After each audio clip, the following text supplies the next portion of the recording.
We have breaking news that we have been expecting. We've been following what's going on Capitol Hill. The House has just voted to pass President Trump's massive spending bill. The vote was 218 to 214. And that vote was just gavelled in within the last few minutes, officially moving it forward. NBC News Capitol Hill correspondent Melanie Zanona joins us once again. So, Melanie, walk us through the final vote after a long path to get here.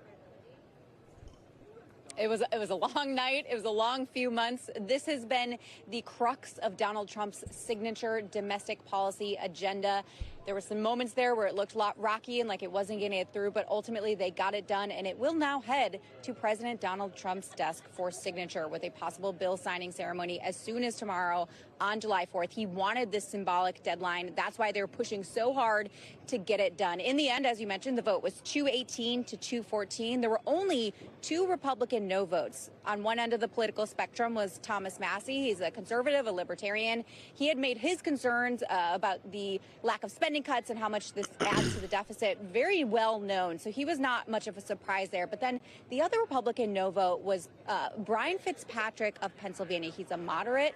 He's someone who was a bit of a surprise when he voted against the procedural vote last night. And he ultimately voted against this bill largely because of the Medicaid cuts that are contained in this bill. And I think that is a real preview of how some of these Republicans are going to need to brace for the political fallout of this bill. So now that it's passed and that Trump is going to sign it as soon as tomorrow, the next job is for the GOP leadership and all these members to go back home to their districts and to sell this bill. As a reminder, it includes an extension of the 2017 tax cuts. That's been a centerpiece of this bill. It also includes new priorities like no tax on tips, no tax on overtime. It also includes additional money for border security and building the border wall, hiring new ICE agents, and then to pay.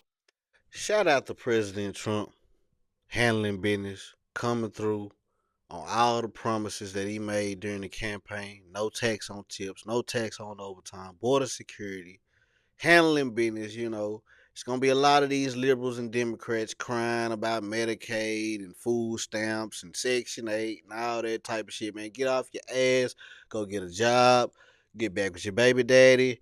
Y'all need to come together, be a family, get some insurance for your kids. Enough for the fighting, enough for the gender war, get off the bullshit. Hey, or you gonna be broke. That's your 2 options. Get off your ass, go get your job, put your family back together, or you gonna be broke. Simple as that. Y'all like, share, subscribe, comment on the video. Let me know how y'all feel about this topic, man. We're gonna do a deep dive on this situation on the YouTube channel. Subscribe to the channel.